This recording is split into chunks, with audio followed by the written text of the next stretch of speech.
We got a question on one of our online viewers. I don't know how many we have, but I don't think it's... So it's a question for the panel, and you guys can figure out who wants to answer it, but this is online. The question was, it seems like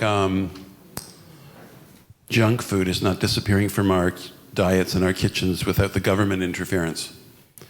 Do you think that you guys can change the industry without any help from the government? And people, consumers, seem to like to buy both cheap food and cheap clothes. So, who wants to field that one? Actually, am I the only one from California? No, we got it. Yeah, so we got a few California people. I do think that we can do it without the government in the federal regard, because in California, the state has some pretty strong regulations. For instance, like Prop 65, many of you probably seen on websites like, Pretty Little Things or other sort of international brands. If they want to sell in California, they have to put the Prop 65 warning that states that there's possible carcinogens in the products that they either carry or in the environment in which you are. And that's because of the massive amount of polyester and polyamide and acrylic and petroleum-based fibers that these companies are using. So, it is possible, in smaller forms of regulation, but in a larger format of like international or large countrywide, maybe not. So, but I'm starting to see some change. Please. First of all, I'm a bit confused on this topic in general, because today I've heard everything from that consumers are demanding this, they're assuming it will happen, to they don't really care. So I don't know really what applies. But from a material producer perspective, it's very simple. If there is a increasing price of using fossil-based materials, for instance, then our life is made significantly easier. So the absolute biggest driver of biodegradable plastic currently in Europe, at least, is EU bans on non-biodegradable plastics. It's very simple. The day after the EU Commission, delivered this proposal to the EU Parliament, we were called up by 10 different big brands asking, can you help us solve this? I'm exaggerating a bit, but that's kind of how it goes. So it's very simple from a material perspective. One more, I would say, apart from banning things, could also be rewarding certain good initiatives. Like most of you guys have arrived here maybe from the airport and took a taxi. And you see how many Teslas are driving in Amsterdam as a taxi or in general. The Dutch government have gave huge tax breaks on electric cars in the past years and really stimulated the use of electric cars. If it's the right vehicle for the future, I don't know, but I mean, it's a step forward. So yeah, maybe a tax break or like a lower VAT on sustainable garments would be an initiative which would make people aware and also maybe make it a little bit more affordable and bridge the gap. I heard 33 euros from ABN AMRO Research. I guess it's a little bit less than that, but still, you could maybe bridge the gap and be competitive with a beautiful, sustainable garment and have also free publicity because the government is taking action. I can take a little bit of the Asia side of it, and I think since we're working with Chinese mills mainly, and I would dare to say that if we're going to do something broad in China, we have to have the government kind of at least approve on it. I'm not sure exactly how they do that and exactly how it works, but I think it's a critical factor to have the government in on what you're doing, and especially when it comes to data and how that works, particularly in detail. I don't know. But in different ways of how you share information in China is difficult, and how you capture data and how you process data and distribute that out again is very different from the rest of the world. Okay. Any questions then from the panel? Presentations today. I was wondering if we could just go through and tell me how much money you think you need in investments and where you think that that's coming from. Who are you asking the question to? Just start down because, I mean, Jordan, you could probably be a part of that like too. A lot. A lot? Infinite. As much as the debt of the U.S. government. but not in debt. I mean, I think it's tough. You know, I get a lot of phone calls from people trying to invest in my company. I'm a young company, so you know they can come in early, throw dollars at me, and get a big chunk with a very good rate for them. I say no. I don't even try to take phone calls. To me, it's not really about that I need money. I mostly just need support from my partners. Like my mills to give me lower MOQs. My fiber suppliers like Lenzine to help me, introduce new fibers at more affordable costs. We're doing that. I know. No, you are. I'm using this as a contributing factor. I switched a lot of my Tencel to refiber because I really believe in closing the loop in regards to circularity with fashion, producing garments that are recyclable and also using fibers, and they were extremely helpful.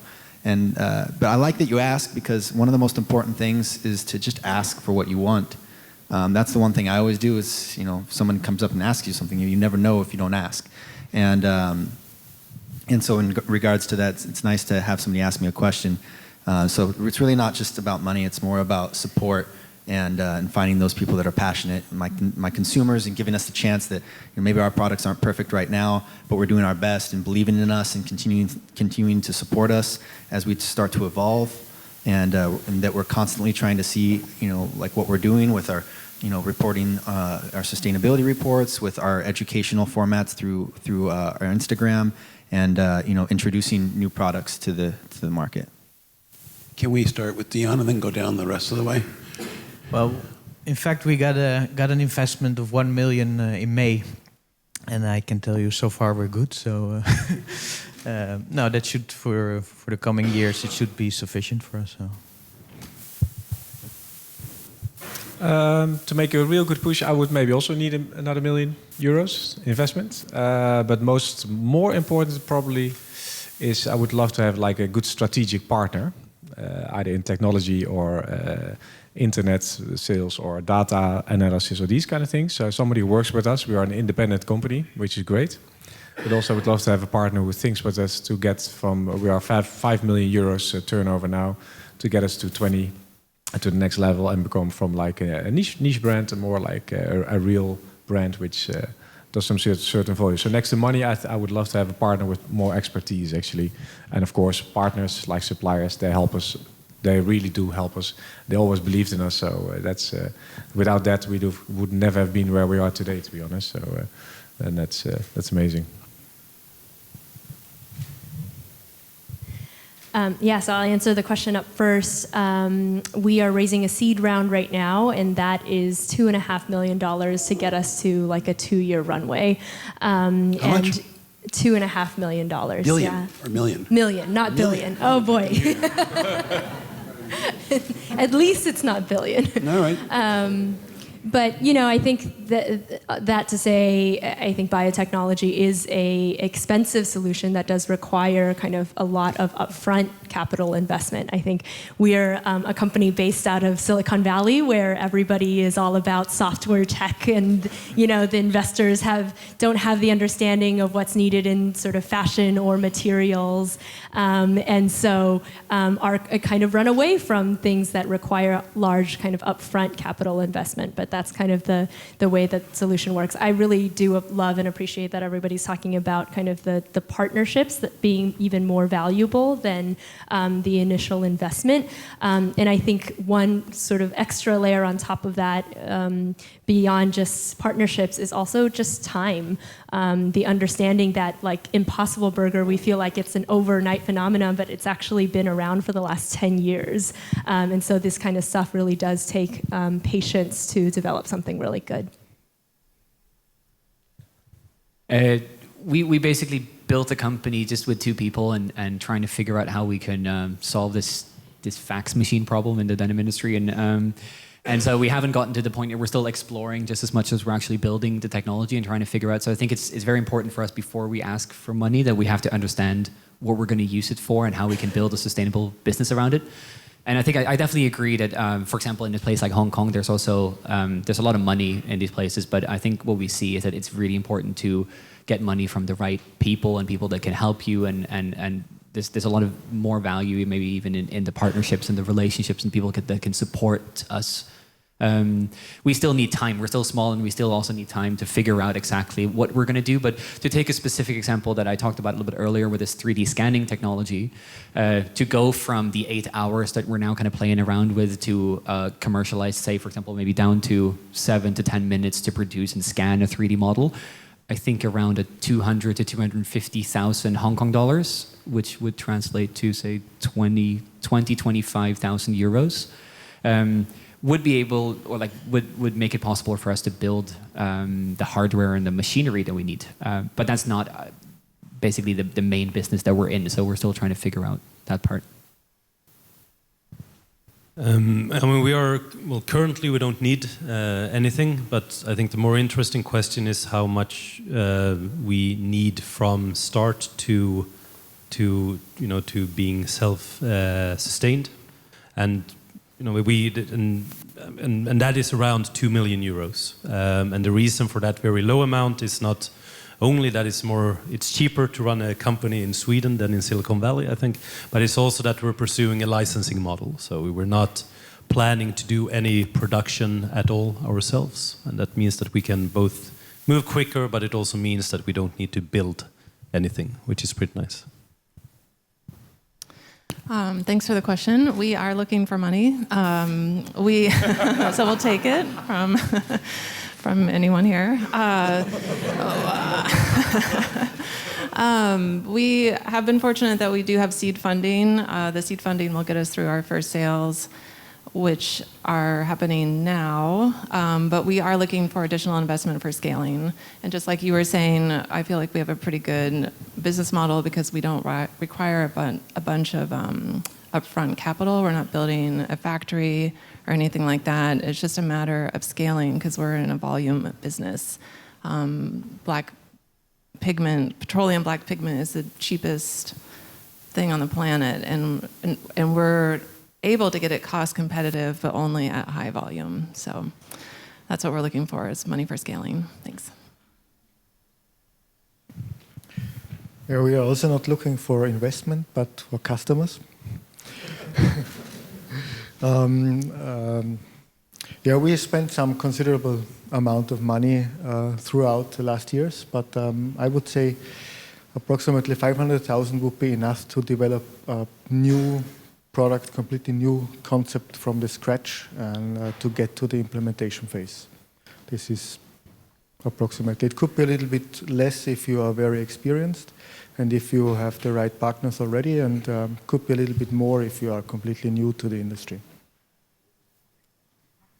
Well, we are doing the pre-engineering of our next plant as we speak. So I don't know exactly how much that would cost, but if somebody have 50 million euros, I'd be happy to take it by spring. No, I have something I would like to say. I mean, just to test the interest of end consumers, really, and combining with the question from Tricia, is if there is a crowdfunding campaign, so we want to make the best denim in the world and everything, how successful do you think would that campaign be? Would people invest on that?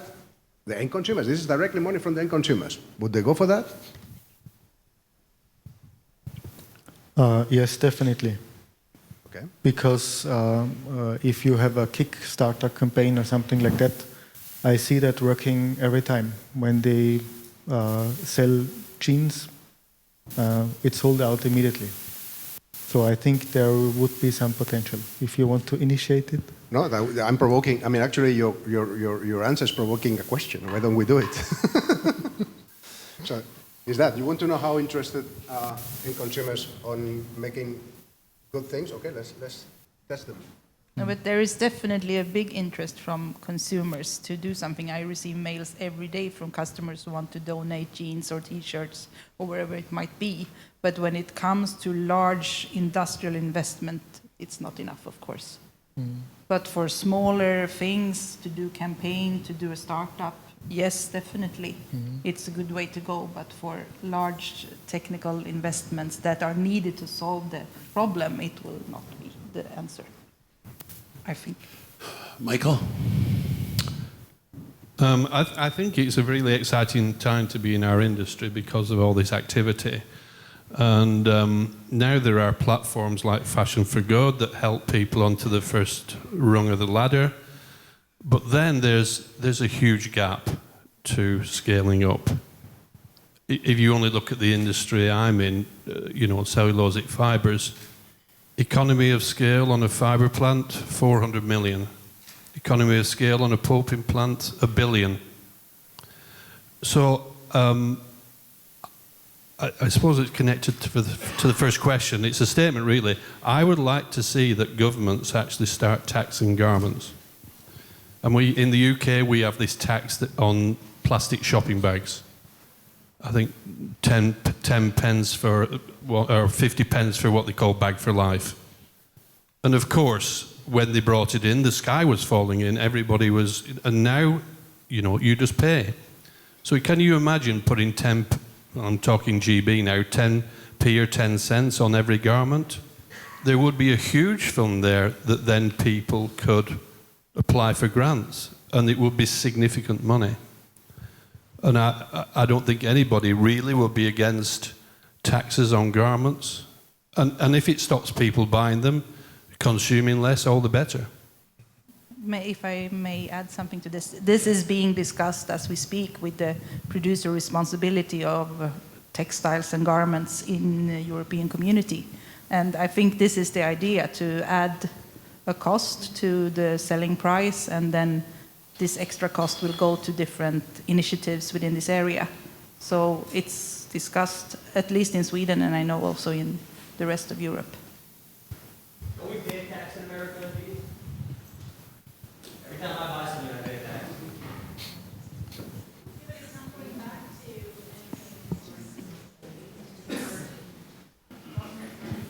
I'm coming to you next. What do you think, Michael?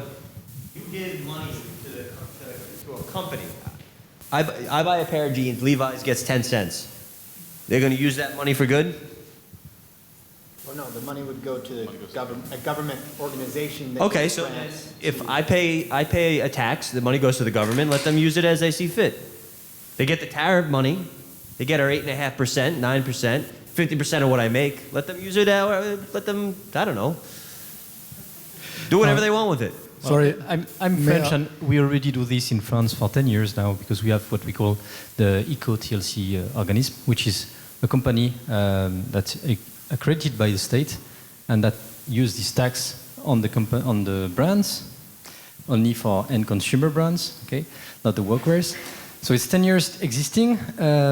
They have some money, like budget of 20 millions per year, 20 millions to spread in innovations and so on. So now they are already sponsoring some other people like ICO and SOEX and some Europeans, and they are opening from new project until the 20th of November, by the way, for all this, which is, the target is to, there are 3 targets. First is to educate consumers, French consumers, regarding how to sort out and to prolong the longevity of the garments, to sort it out in the right direction, not in the bin.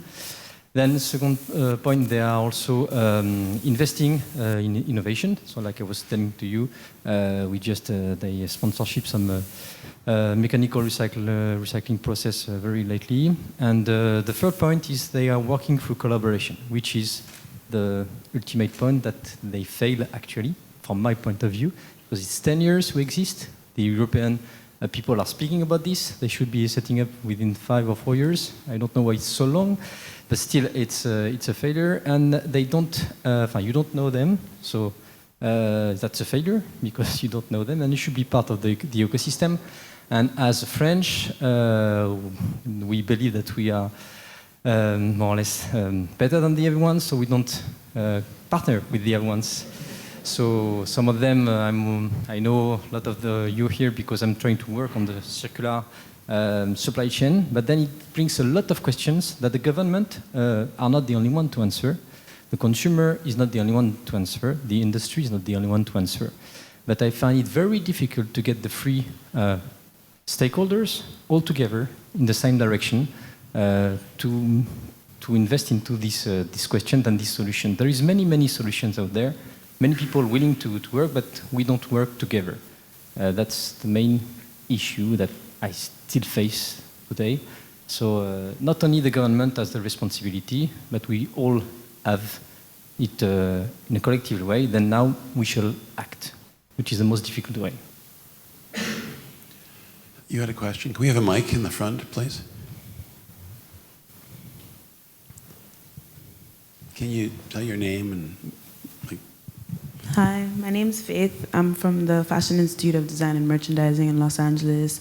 First and foremost, thank you guys for being here. Your panels, everything was amazing. So just on the topic of investments and obviously having a few CEOs on the panel, I'm just curious to know how possible it is to seek seed capital or just huge investments in general for growth and at the same time still retain a significant amount of ownership of your company.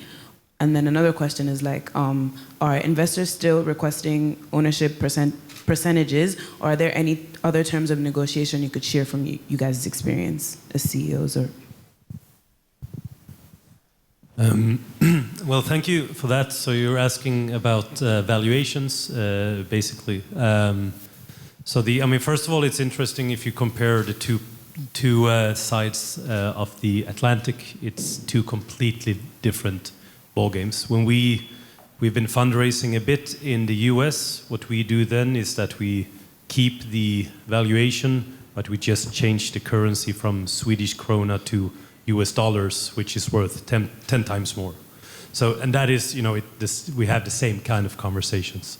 So that didn't really answer your questions, I realize. But what I wanted to address was the question around other things than ownership. And I haven't seen it from private investors or from VC firms, but there are quite a lot of companies who, fund our development work or research, our R&D, and in exchange they get some kind of exclusivity on or a right of first refusal for whatever we manage to bring out. And I guess that's an investment in something else than ownership. But I haven't seen it from private. I haven't seen anyone who says, here is €1 million. I just give it to you because I believe in this product and want to make a difference. I haven't seen that. Adding to that, we started our company with 3 partners in 2011, and was in the midst of the crisis. We put in €200,000 ourselves for the first year to develop our brand Kings of Indigo, and also to make our first collection and do our first sales season. And at the same time, we were looking for investors. Banks, impossible in those days. Fortunately, we found one investor who wanted to invest €350,000 in exchange for 53% of the shares. So the majority. So nobody would leave you with the majority. 2 years ago, they went bankrupt. So I had to either let the company go bankrupt or buy back the shares. I bought back the shares. 60% of the shares I bought back. And in that period, I could find somebody to give me a loan to do it. So I could, without giving the shares away, I had to give some guarantees. But for the rest, apparently there was someone believing so much in our brand that they would fund me do a management buyout and buy back the shares. So I think it's very hard, clothing industry in Europe. I'm not sure about the States, but banks and investors in clothing industry, it's a big no. Startups in general, if it's tech, maybe. If it's clothing industry startups, no. Clothing retail, difficult. So I think it's really hard at this moment in the current state where fashion is to get proper investments without giving away more than half of your company. So my thing would be, if you start really slow and grow it slowly, you have the biggest chance to keep the biggest part of your shares in your pocket, and then invest with your own profit, and then take it slow. Otherwise, I think if you don't want a fast growth path, you need more external money, and almost nobody will give that to you without giving away the majority of the shares. I also think so, but there are 2 more aspects which I would like to say. The one is if you can afford to be slow, or if someone will overtake you on the way, then it's better to take a lot of money at the beginning. And it also depends on how much money you need for machinery. Your situation is completely different from our situation. I think for us a Series A doesn't make sense because if the product doesn't sell, why shall we take some more money and wait until the market takes it? No, then we just leave it. So for us, it's there is no Series A, and if we are not successful with what we got, I don't think that the market deserves to have it. And in case of potassium permanganate, we are talking about this topic since 7-8 years. And there is still no deadline, although we know that there is some deadline from the authorities. And I think this is very important for this topic because it changes the rule for everyone. So far, only the most creative ones or the believers, they invested something and they maybe lost a lot of money because it was not possible. And in 1 year, everyone has to. And those who didn't invest so far, they will be maybe the winners because they just take what was developed already. I can add to this that in Sweden, it's very easy if you are at the beginning. We have a lot of different possibilities for scientists to get funds for doing research. But to take your innovation out of the lab into a small but industrial relevant scale, that is very, very difficult. You can get investments if you are big and if you are super small. But on the way to go big, it's very hard.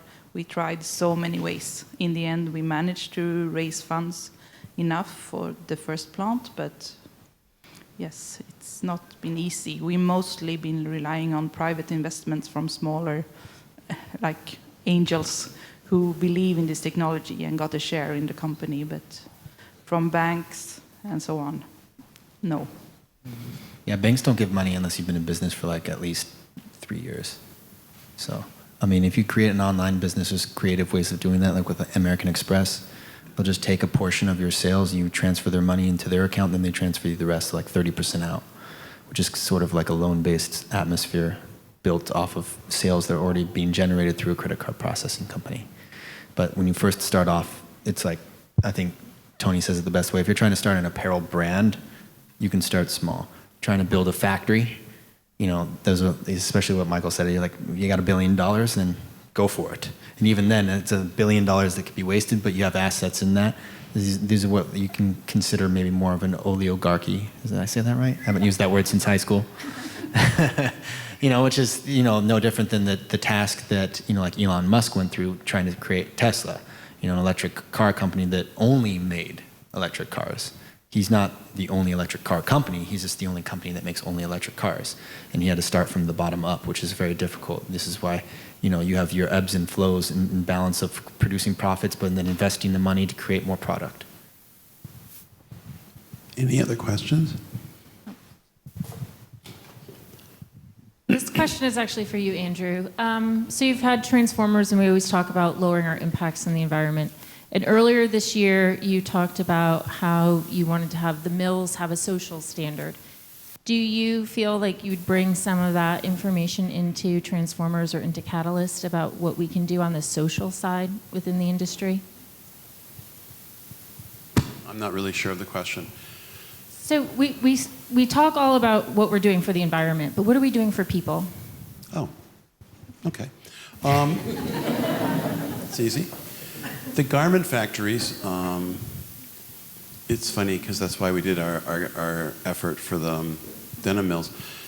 If we had a show that was only for garment factories, the customers would walk around and not visit anybody unless they had a CSR standard of some sort.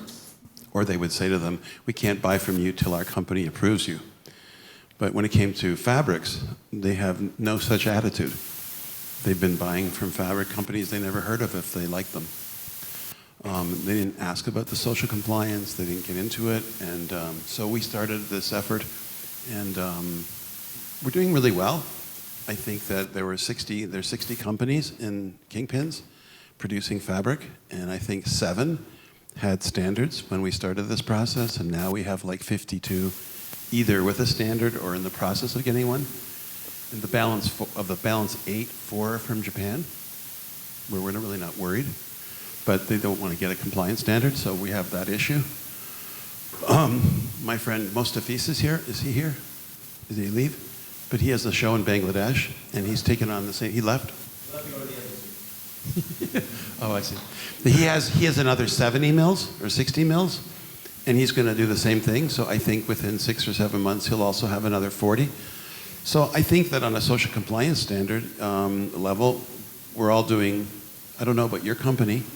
We've not asked you for a standard. I'm sure you have a standard.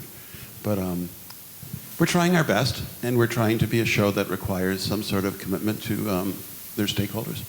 Is that the question? Yeah, and yes, and that is all great, but what are we doing to kind of all raise an awareness or best practice in programs? Is there a way to use Transformers to carry that message to everybody? Again, I don't mean to sound stupid. I'm not sure of the question. What we're going to do, and I guess I can say this, is we're trying, as you know, really hard to make a foundation. We're trying to make a foundation, and if we succeed in that, the foundation would be from the production side, and it would be all the supply chain side, and then we would try to implement, different rules and suggestions from that point of view. But we're not there yet. We're trying our best. That's up to the IRS, actually. I have something to add to that. I think that the mill side of things is super important because fabric is 60 to 80% of the impact of a garment. So a lot of people talk about sustainability because they maybe use a no-sewn machine instead of using bleach, which is nice, but it's such a minimal impact, especially like when it comes down to just radical transparency, and the only thing you're doing is putting a camera and pointing it at one section of your factory that you happen to have somebody come and sweep every 20 minutes. So fabric is super important, and I think the things that obviously you're doing, Andrew, is important. And the question you're raising, Tricia, is a very difficult one because I've spoke at places, around the world, Berlin and Italy. These questions keep popping up: is what are you going to do to do this change? And I don't know if it's like what specifically one person's going to do or an organization's going to do, but it's how we all going to do it together. And does that imply, government atmosphere of them getting involved, or is this something that foundations can do, because there's so many certifications and so many different foundations, and well, I don't mean to interrupt, but you can do something. You can just say no, like to certain suppliers. I do that all the time. Right. So I'm very good at that. There's a lot we can all do, and it's a question of whether you're a trade show or whether you're a brand. You can say no to certain people unless they do certain things that you require. So I don't know if your question was going to farming industry, if that's where you're going. There's 25 million people farming. We don't have social compliance on all 25 million. That's true. Why aren't we using this also to raise awareness on the social side? I'm sorry? How can we use Transformers to raise awareness on the social side? So is it other speakers that are doing other programs? What are best practices? I'm sorry. I'm open to any suggestion. Yeah. Please email me. No, I think it's an interesting subject. Social. We have been a lot on environment, and social is as important. The people are as important as the planet we all live on. So I think it's an interesting topic, which has not been lit as much as it could be, maybe. All the subjects all speak very interesting, I think. But I think social compliance is also a very important one, and would be an idea for next Transformers to. We work with Fair Wear Foundation. There's the AGT, the Convenant in the Netherlands, which is very important. We're doing really good work in the Netherlands, but there's still a lot of local initiatives. And this will be also nice to have like a more global approach, or at least a European approach towards social standards. Would everybody like that? How many people would like to go to that kind of a Transformers? Can you raise your hands high? All right. We could do that. Wait, was this right up your alley, right, Robin? Is this all about like social compliance in regards to like auditing factories and the health of people, or just in regard to people getting together to make a bigger change? All right. Transformers is all about, is how we can collaborate and new ideas and exchanging that and kind of taking our time out of the regular trade show day to raise this awareness. And that's where, for what you've done, Andrew, in making sure that the mills have a CSR standard, I think is great. So how can we kind of bring that to life a little bit more? Well, what I would like and what always has come really important to me is impact. So people have ideas and they all sound great, but if it affects 1.000 of 1%, I'm not as interested as in something which has an actual really big impact. So I'd like to do something like that where we can have impact. Well, and just like there's greenwashing, is there kind of social washing too? You know, I mean, who's doing programs that perhaps aren't as effective or just for show? I mean, 1% for the Planet, which is that organization that Yvonne Chenard from Patagonia started. I mean, it's built a model of that you should automatically already consider 1% of your revenue stream to be a charitable model that goes back to social atmosphere, but you can customize it on your own. You can choose organizations within their organization that you can work with. And I think that model, I mean, if you think about 1%, if you're selling something for $100, that means you're giving away $1. It's not much.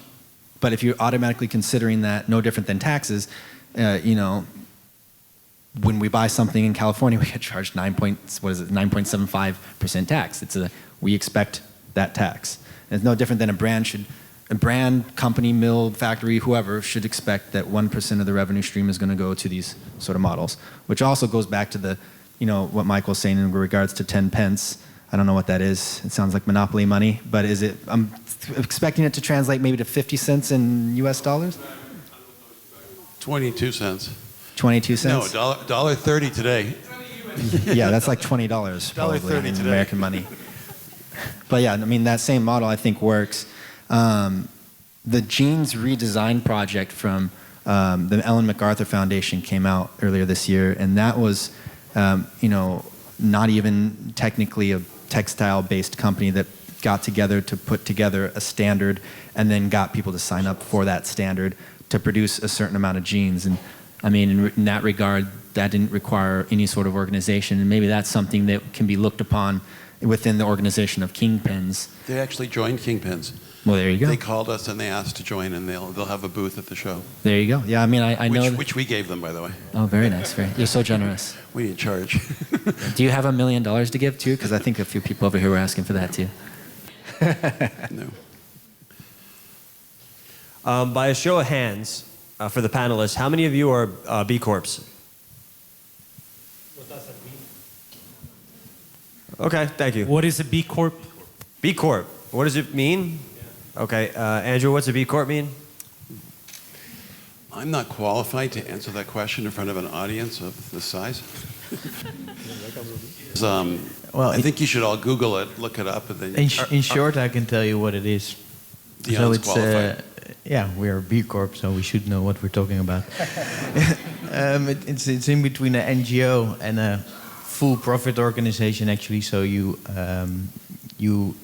commit to also committing to certain social standards, environmental standards, and yeah, their slogan is using your business as a force for good. So not only focusing on profit, not only focusing on like what the NGOs do, but yeah, something in between. Actually, that's the definition. Cytex is a B corporation. The actual, a certified B corporation are a new kind of business that balances purpose and profit. They are legally required to consider the impact of their decisions on their workers, customers, suppliers, community, and the environment.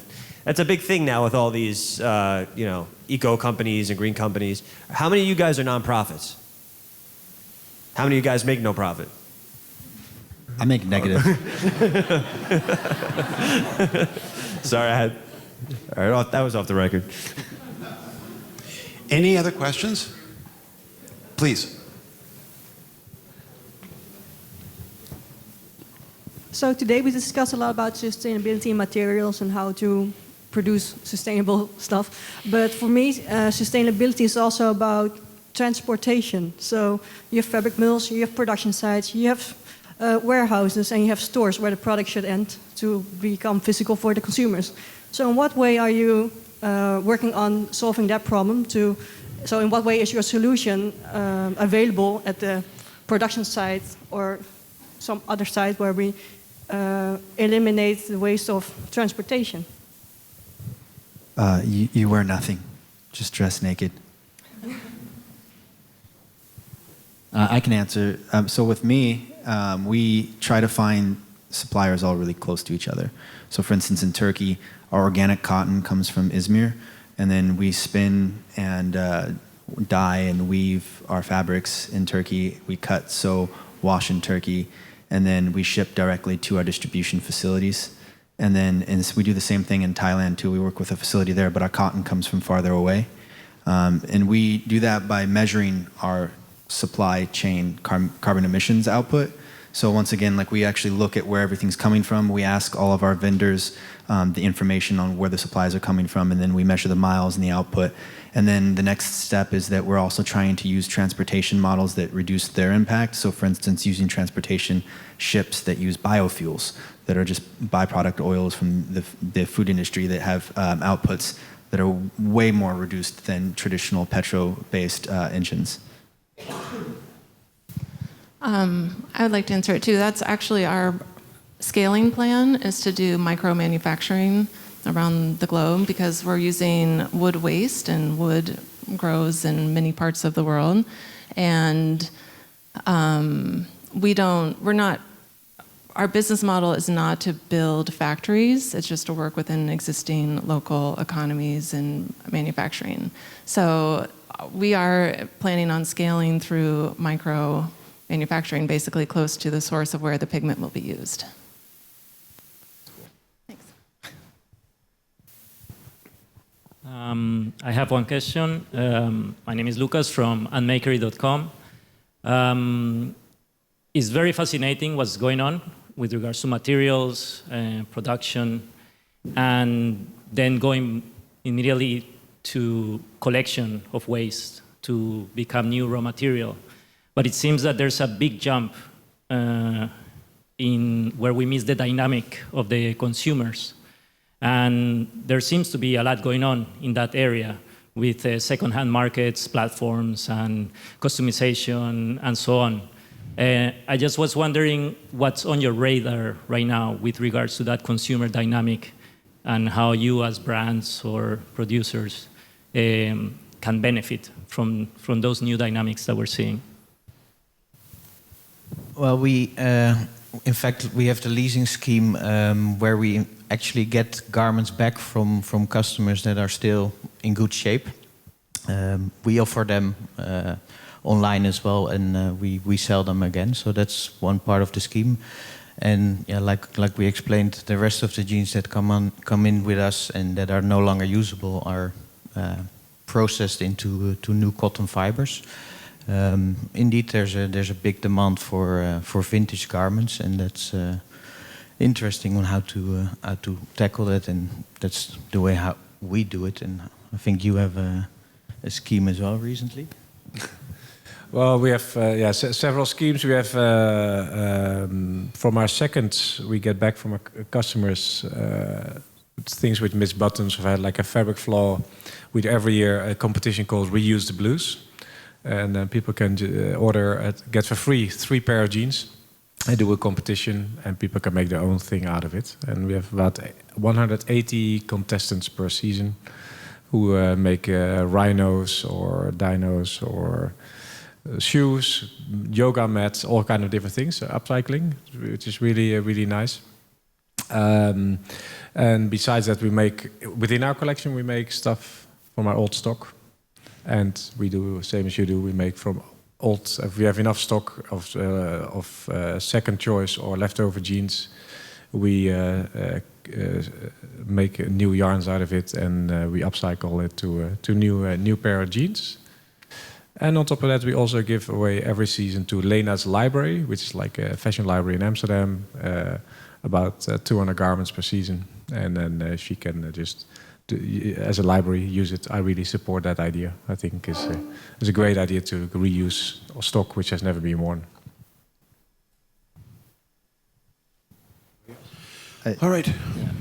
Is that the end of the questions? Peter, I was waiting for you. Waiting. Can you tell everybody who you are? I'm Peter. All right. before, yeah, but All I right. have a question. I think we heard a lot of great ideas and a lot of stuff which make me very excited. But I would like to know if you share with me how many people are supporting you in your company at this point of time. How many? I mean all. How many people we employ? 10. We are with 10. 15 inside. Mm-hmm. We are 3 people, including me. We're 5 people, including me.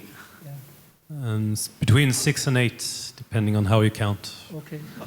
But it's been, I mean, you asked how many supports you, and I mean, I don't talk about the network. Yeah, when we talk about social and responsibility on that, I just wanted to know, I was interested to know what support you have inside your company. We have 3. 3. I have 4, but I work with a lot of freelancers, so we have like 7 to 8 freelancers that are always working with us. Mm. We are 3 and we were 5 during product development. Yes, we have now I think 13 employees, and then we work with approximately 10 consultants in different areas. We work with a lot of contractors also for building and repairing the plant, but close to 25. Okay. I think move on. We also started with 10 years ago, and now we have many more. Thank you. Now you have how many more? Many more. Many more? Okay. How many? Many more, not 1,000. We have 60, but this is our contribution to the community. I think that's the end. So, based on what you guys all said, that we should do something next time on impact, on action, and what we can do, is that right? Is that what we should talk about next year? And CSR. Well, that includes CSR. All right, we'll do that. Thank you all for your patience and your time.